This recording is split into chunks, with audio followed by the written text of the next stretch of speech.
시점을 계기로 저희가 약간 한숨 고르면서 그 다음을 얘기할 준비를 할 수 있지 않을까. 그게 전시든 작가든 작품이든 그런 부분에서는 이게 정말 뭐 위기다, 우리가 어떡하지 보다 우리 이제 뭘 할까? 이런 좀 새로운 것들을 같이 되든 안 되든 고민하면 좀 덜 우울하게 이 시절을 보낼 수 있지 않을까.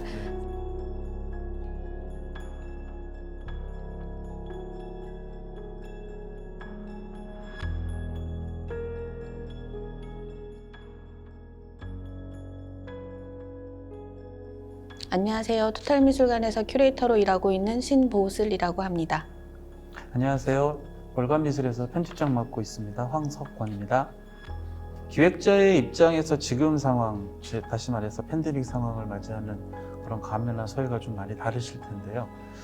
그래서 일단 현장에서 보시기에 현재 그 상황을 어떻게 받아들이고 계신지, 또 먼저 신보슬 큐레이터가 준비하고 계셨던 전시 기획이나 아니면 또 전시나 이런 것들이 혹시 취소된 상황이나 아니면 연기된 상황들 먼저 얘기하는 걸로 오늘 인터뷰 시작해 볼까요? 사실 제가 올해 8개의 프로젝트가 총 준비가 되어 있었는데 그 중에 3개가 해외 전시, 해외 작가 개인전, 국제 프로젝트 뭐 이렇게 돼 있었고 외국에서 하는 교육 프로그램 같은 것들이 있었어요. 그런데 다 취소가 됐습니다. 모두 다 취소가 돼서 공교롭게도 조금 한가해진 어떻게 보면. 근데 이제 취소가 됐다고 아무것도 안 할 수는 없으니까 사실 취소된 프로젝트들은 2, 3년 준비한 거였는데 지금 급하게 막 한 달, 2달 사이에 일들을 더 많이 만들고 하고 있기는 합니다. 지금 토탈미술관에 지금 속해 계시기 때문에 아무래도 전시 기획 외에도 토탈미술관에서 이제 하는 다른 프로젝트들에도 많이 임하고 계신 걸로 알고 있거든요. 그 중에서 그 토탈미술관이 한 4년 동안에 계속 지속해왔던 그 월요살롱, 지금 100회를 맞은 걸로 알고 있는데요. 4년 동안 진행하셨죠? 아무래도 이것도 코로나 사태 때문에 아마 대면해서 지금 진행하시기 대단히 어려워지셨을 텐데 지금 같은 경우에는 비대면으로 진행하고 계시는 걸로 알고 있습니다. 월요살롱 얘기를 좀 한번 전해주시겠어요? 네, 사실 월요살롱은 루이스 부르주아 작가님께서 건강이 매우 안 좋아지셨을 때 작가는 그래도 누군가를 계속 만나야서 자극을 받아야 한다라는 취지로 본인의 거실을 열고 창작물을 가지고 오는 누구나 환영한다라고 해서 이제 그걸 운영을 하셨다고 하더라고요. 근데 그때는 썬데이 살롱, 일요일 날 했는데 저희는 이제 월요일 날 미술관이 휴관이니까 그래서 이제 월요 살롱이라는 걸 준비를 했고 사실 누가 발표할지를 저희가 공지하지는 않아요. 그날 가서 보면 누군지 아는. 조금 그것 때문에 완성도 샀지만 또 그것 때문에 재밌어지는 부분도 있어서 그래서 이제 기획자나 뭐 작가나 학생들이나 모여서 우리 되게 친밀하게 작품이나 예술 얘기를 좀 해보자 라고 시작이 됐던 거였고요. 그리고 이제 녹화를 하게 되면 저희가 아무래도 이야기를 알아서 필터링을 하게 되잖아요.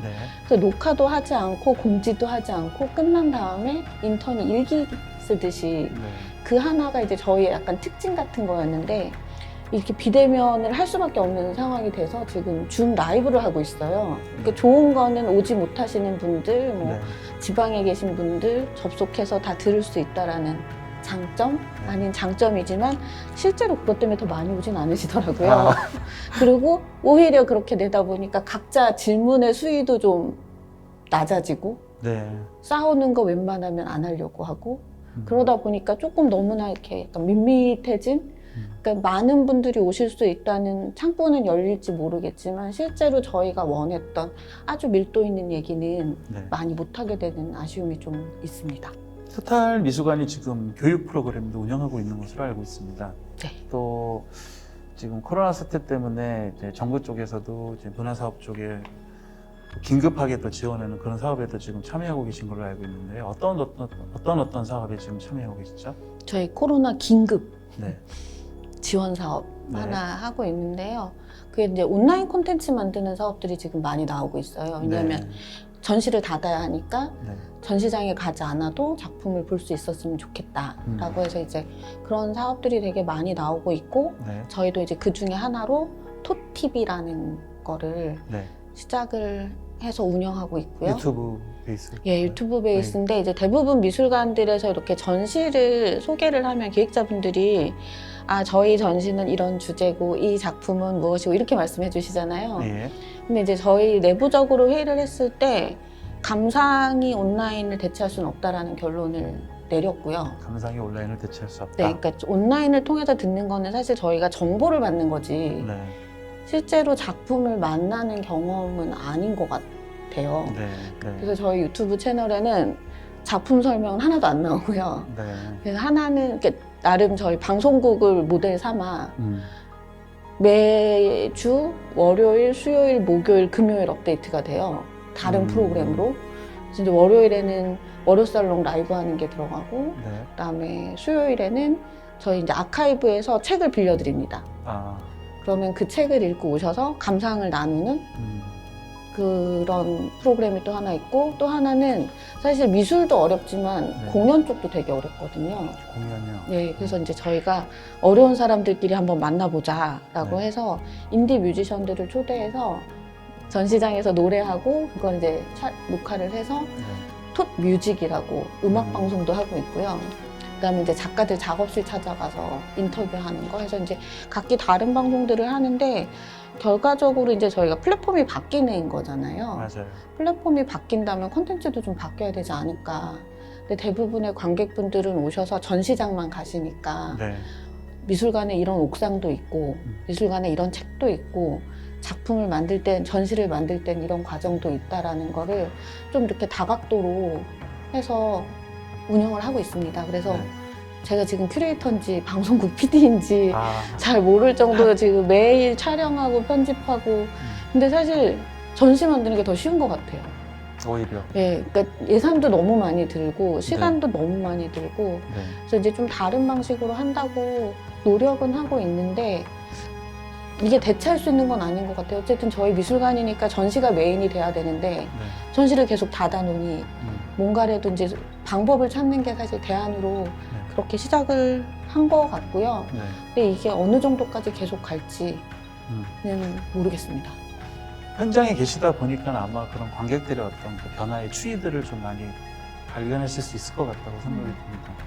또한 이제 작가분들도 마찬가지죠. 작가분들도 사실은 여태까지 전시해놓고 그다음에 작가와의 만남 한두 번 정도 대면으로 하면 뭐 어느 정도 전시 마무리로 이제 달려가는 그런 이제 양상들을 띄었었는데 이런 양상들이 많이 변화가 된 것 같습니다. 현장에서 보시기에 이제 관람객 때의 어떤 변화, 또 작가들의 어떤 역할의 변화 이런 것들은 또 어떻게 보셨는지, 어떻게 생각하고 계신지 한번 여쭤보고 싶습니다.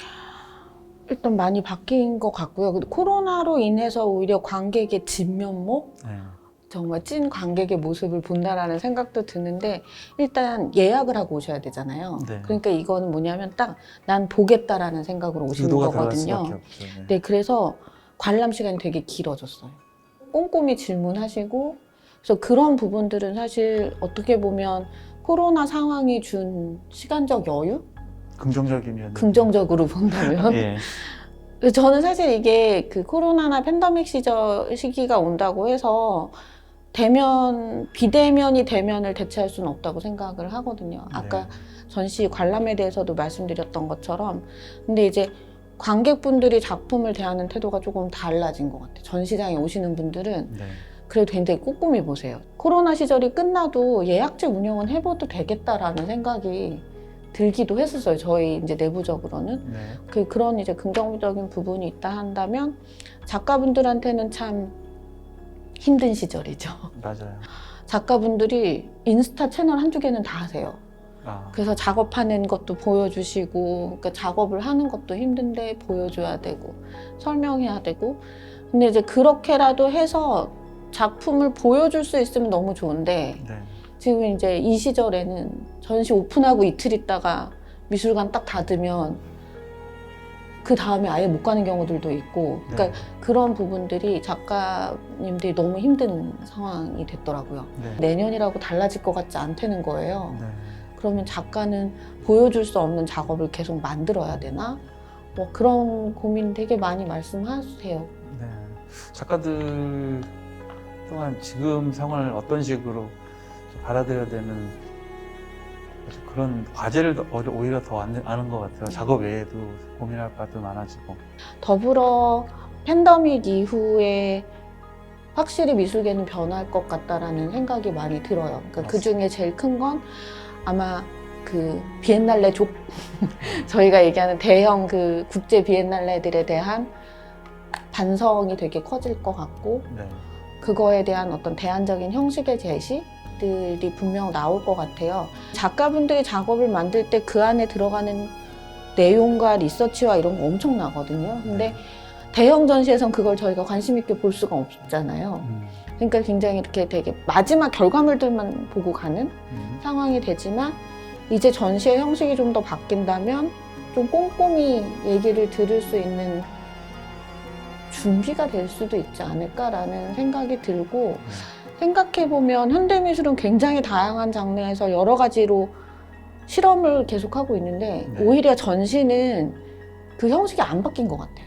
그러니까 화이트 큐브였다가 뭐 블랙박스였다가, 하지만 그 전시장이라는 포맷과 감상하는 프로토콜은 전혀 바뀌지 않아서, 이게 만약에 팬데믹이 없이 갔으면 저도 이제 계속 비엔날레를 쫓아다니면서 트렌드가 뭘까 뭐 이런 것들을 고민했을 것 같은데, 지금은 그런 건 별로 궁금하지도 않고 이 작가가 무슨 얘기를 하는 거지? 이런 게 더 궁금해지더라고요. 그래서 이 시점을 계기로 저희가 약간 한숨 고르면서 그 다음을 얘기할 준비를 할 수 있지 않을까. 그게 전시든 작가든 작품이든 그런 부분에서는 이게 정말 뭐 위기다, 우리가 어떡하지? 보다 우리 이제 뭘 할까? 이런 좀 새로운 것들을 같이 되든 안 되든 고민하면 좀 덜 우울하게 이 시절을 보낼 수 있지 않을까 생각합니다.